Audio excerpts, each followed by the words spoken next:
We can help the future generations, especially with food, as you're talking about nutrition. But food quality is going to be key.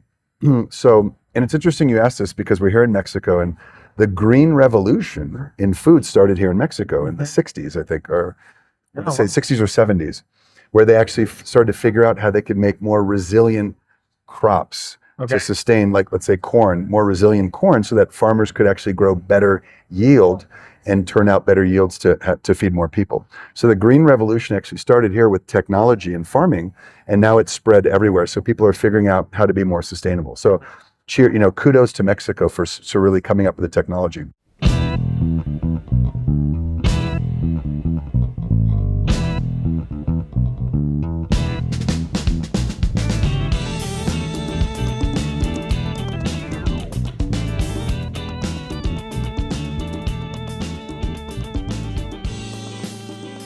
Hola a toda la comunidad de disruptivos, soy Juan del Cerro y estamos aquí en el marco de Extravaganza, un evento anual de Herbalife increíble. Y estoy con el doctor Luigi, que es uno de los vicepresidentes de Herbalife, especializado, enfocado en apoyar a los distribuidores, emprendedores de Herbalife. Y vamos a aprender cosas muy interesantes con él. Vamos a hablar sobre la importancia de la cadena alimenticia, sobre la importancia de la nutrición y cómo formar a las personas. Voy a cambiar a inglés porque nos visita desde Los Ángeles. Así que quédense con nosotros y vamos obviamente a tener aquí el subtitulado en español para que aprendamos mucho de Luigi. Dr. Luigi, do you want me to call you doctor? Just Luigi? No, Luigi's fine. Yeah, Luigi's absolutely fine. I want to ask. No, please. It's a pleasure to be here. It is. It's a pleasure for me as well. We're just starting to talk with Herbalife and learning so much of what you guys are doing, which is amazing. And just being here, seeing so many people that are coming from different parts of the world to Mexico to impact the life of the distributors and the entrepreneurs of Herbalife. I think it's I don't know, I feel inspired, I feel motivated. And these few minutes that we've talked before putting the camera in roll has also been inspiring because you have a lot to teach us. Can you just tell us a little bit about what it is exactly that you do at Herbalife? Yeah, absolutely. So I'm one of about 10,000 employees in the company. It's a big company. Yeah. It's in 95 countries. So we're all over the place. But we 10,000 employees, we service over, let's say, 5 million people who are consuming products every day. Wow. So, but there's a lot of independent distributors that purchase the products. So we're the corporation that makes the products, and then people actually independently sell the products, and they have their own entrepreneurial business. Yeah. We help to teach them and train them about the benefits of the products. So that's one of my jobs as a clinical nutrition physician, to talk about the features, the benefits, the ingredients that are in the products, so they have a clear understanding of what they're consuming, applying to their skin, selling to their neighbors, sharing with their friends and family. I think this is very interesting, and it opens up the conversation for so many topics, but first of all, I just want to, how do you say this in English? Well, I just want to, I think, put focus on, I don't think I've learned of other companies, or at least not many companies, that not only do they want to sell their product, but also they want to teach the benefits of the product, and they want to inform the people, and they want to empower it, because education is empowering, right? It's big. It's big part. So I think this is a very interesting, a very inspiring thing that you guys are doing. Where does this motivation come from? Why teach people on nutrition? Why not just trying to sell them the product? Yeah, it's a great question. I think there are many companies who work in the nutrition space that purely are transactional. Yeah. You sell whatever that product is, the widget, and you sell it to a consumer. The thing that makes us very unique over 43 years is the fact that the distributor it's not that they need motivation, but they often can use trust and confidence. Yeah. And so we try and help them provide some of this information on the products so they have trust and confidence in the products they're consuming and selling to other people. So the information is very important. I think that's primary, but the confidence and the belief system in the products, I often think of it as almost an emotional belief in the product that you're using. You probably have products in your home that you really emotionally feel connected to, that you drink or eat because you really enjoy them. You trust them for your family, for your children, for your wife.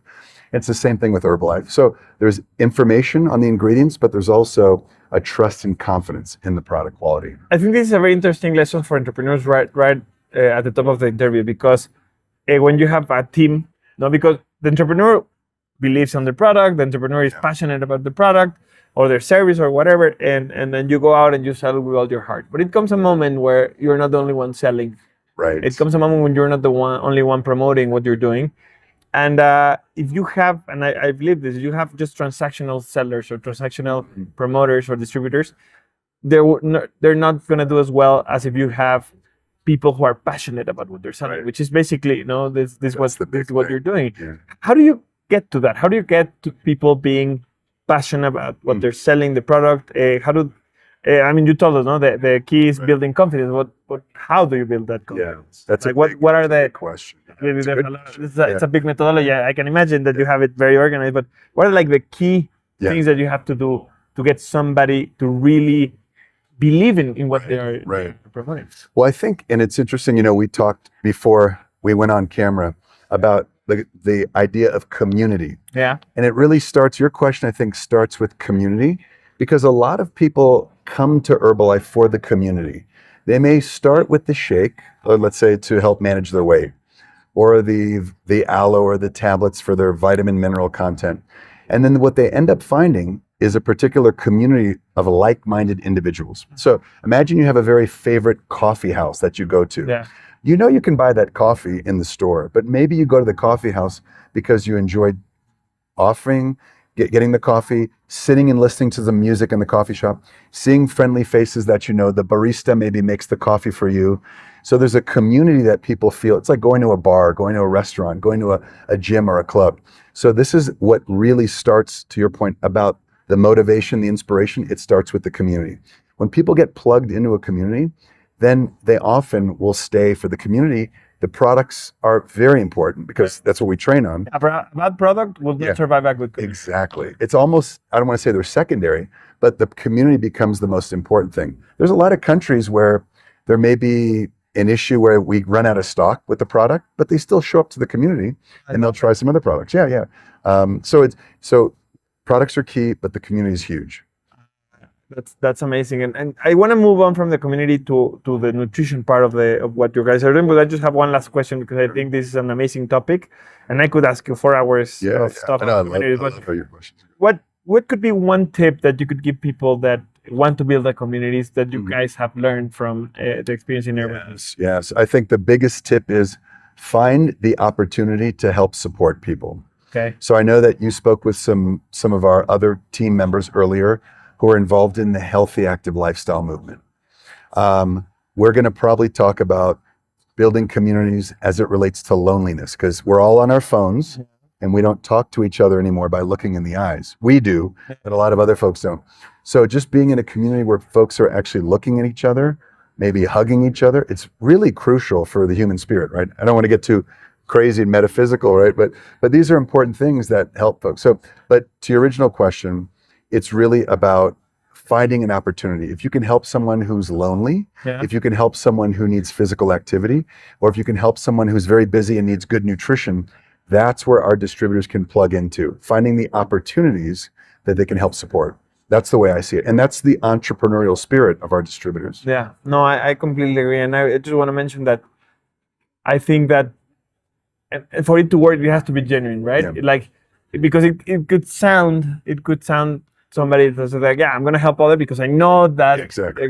But it doesn't work. Like if it's not genuine, if you really don't want to help people. And I think that's what happens with your community, right? Like it's a big because it works, because the communities are there, because people really are out there to help each other. And I think most of us are open and love to help other people. And so I think it's a great lesson, because as an entrepreneur, you are sometimes very self-focused on your company and your product, and we kind of forget. So I love that you give us this tip, and I think it's a great way to add to our community.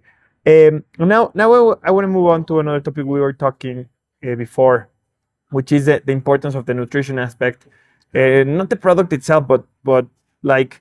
There's a lot of changes going on in the world. Yes. We're starting to see, food shortages. I was just yesterday talking to one of the largest nonprofits in Mexico, which is focused on actually solving nutrition issues in Mexico. She was the director was telling me that 80% of people in Mexico don't have enough nutrition. It's 80% of the company. So, and this is not only for Mexico. This is worldwide. Absolutely. And it's one of the issues that you guys are working on, and bringing nutrition accessible, building a community through it. Tell me a little bit what is Herbalife trying to build? What's their focus on the nutrition? So there's a number of, and I love this area because I'm a medical doctor. Yeah. I have a master's in public health, but I also did separate studies on sustainability at the university, UCLA. So I really enjoy the idea of how we can help the future generations, especially with food, as you're talking about nutrition. But food quality is going to be key. So, and it's interesting you asked this because we're here in Mexico, and the green revolution in food started here in Mexico in the 60s, I think, or I want to say 60s or 70s, where they actually started to figure out how they could make more resilient crops to sustain, like, let's say corn, more resilient corn, so that farmers could actually grow better yield and turn out better yields to feed more people. So the green revolution actually started here with technology and farming, and now it's spread everywhere. So people are figuring out how to be more sustainable. So kudos to Mexico for really coming up with the technology. But to your question, the planet is growing. Yeah. We currently have 8 billion people. We're going to go to 10. So I always think of an analogy. Let's say you and I are at this party. We're at this wonderful party. We have a pizza. Yeah. Or we have a number of tacos, a limited number. Then 20 more people come into the party. We don't have enough food to feed the new people. Yeah. That's what's going to happen in the next 20 to 30 years. So we have to prepare for a growing planet with limited resources and nutrients. Not only that, we can't just feed them sugar, salt, fat, which is in a lot of the processed food. We need healthy nutrients, protein, vitamins and minerals, trace elements, you name it, all the phytonutrients from plants. So how do we do that? Well, there's a way to sort of lean more into plant nutrients. Mm-hmm. That's why a lot of people are trying veganism. I'm not a vegan, but a lot of people are trying vegetarianism, vegan, or even celebrities will try, they'll try it for a week. A more, I would say, unbalanced in terms of eating more vegetable, even if it's not completely vegetarian. Right. Like it's more plants, because humans, we can sustain a planet with 10 billion people if we're eating mostly plants and we're lowering our sort of pressure on the planet. So I get excited about that because a lot of our nutrients in our products are plant-based. Yeah. Aloe vera, ashwagandha, green tea, soy protein, rice, chia, you name it, quinoa.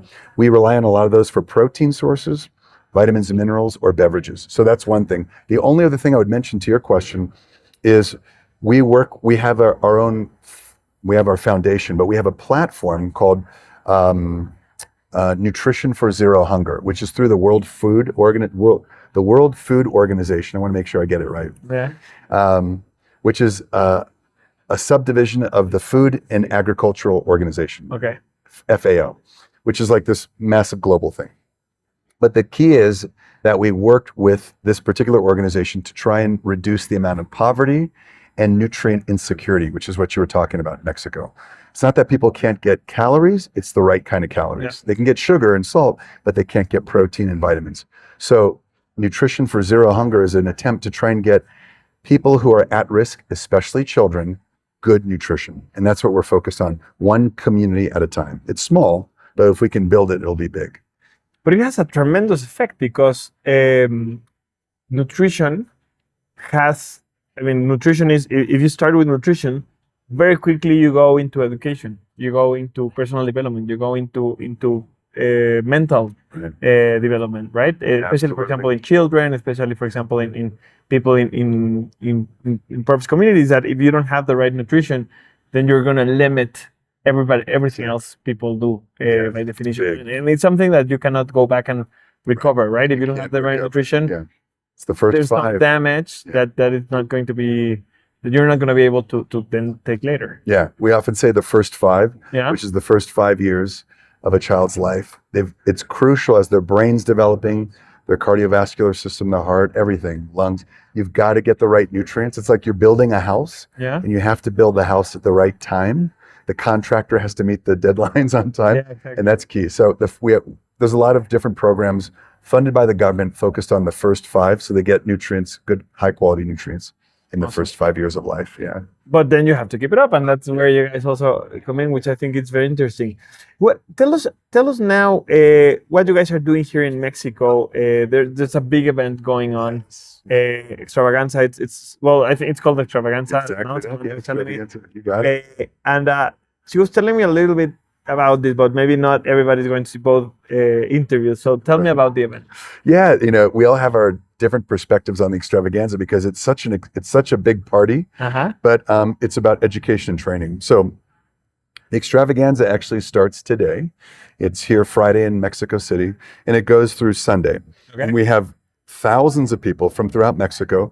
Many people come from other countries, but it's primarily for our Mexican distributors. Yeah. So from every city, you name it, from the north to the south, east to west. And they come for an annual event to really celebrate, to recognize, and to educate. So many of the people, as you point out, are entrepreneurs. So any entrepreneur, we want to recognize them for their business achievements. We want to celebrate them for what they've done. And then we want to train them or help them train us on what they've been doing to become successful. So it's a sharing of best practices in the marketplace, and it's a recognition and a little bit of a party. So it's fun, but it's also educational. Yeah, which I think is we can talk about this as well, because I mean we do content, right? And in Disruptivo, and our content tries to educate. So and I always tell my team that there's two kinds of value that you can add through content. You can educate or you can entertain. Yeah. And the best way of doing it is when you do both. It's so true.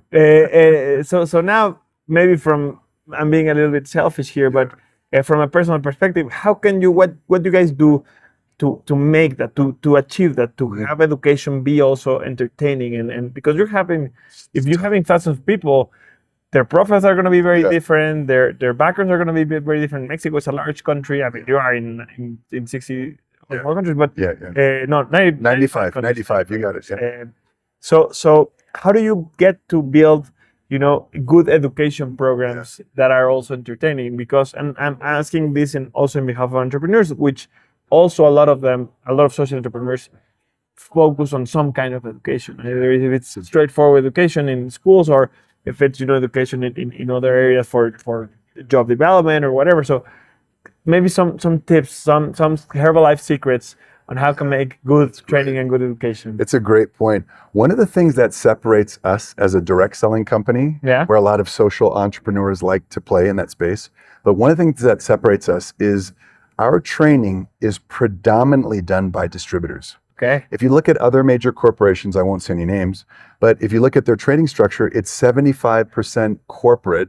Top down, exactly. We've since the beginning of this company, because the company was founded by a distributor who became the CEO. Okay. So Mark Hughes, the founder, was actually the CEO and the top distributor at the same time, very entrepreneurial.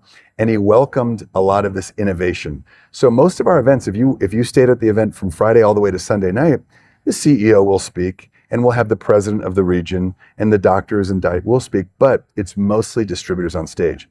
And to answer your question, that's the educational entertainment, because there's nothing like hearing someone who is a peer of yours, who came from the same city as you, same country, same culture, who has become very successful, can teach you how to do it.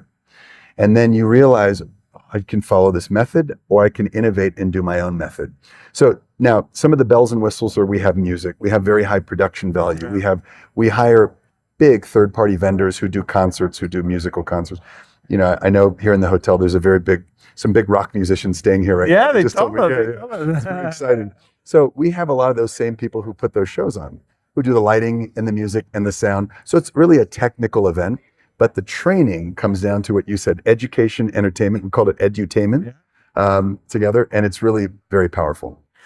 There's so much to take out of this, and unfortunately we're a little bit short on time. But I love that first, you take it very seriously. Yeah. Even if it's not as serious, if you're not serious when you are doing it, no, because it's fun and it's musical and it sounds like it's a show itself. It is a total show. But it's a value show. It's not just entertainment. It adds value to the people. But you are serious on how you do it. And I think not all of the entrepreneurs, at least not in the beginning, take it as seriously as take it very seriously how much they have to invest in training. Investing, it's not only money, it's time, it's purpose, it's focus on training their teams, but also their communities, and also, you know, their customers, and also the people they want to impact. So I think that's the first lesson I take, that it really inspired me, how serious and how much interest and focus you are investing on training. It's big. And I just love the fact that this focus of it not being top down, It's a big part of it. of it being community based, because I think I was telling you, I'm very passionate about building communities. I've read a lot. I think I'm gonna be reading much more about Herbalife from now on. But I think that I agree. One of the best things that can happen to you, and that you can aspire to as an entrepreneur, is how do you get your community to interact with themselves, with each other. You know, how to get people to help each other, because, and this is, I don't know if you agree with this, but as a company, as a startup, you're not a startup, but as a corporation or whoever you are, you don't want to be the center of it all. You don't want it all to depend on yourself, because it slows you down. It makes your work also the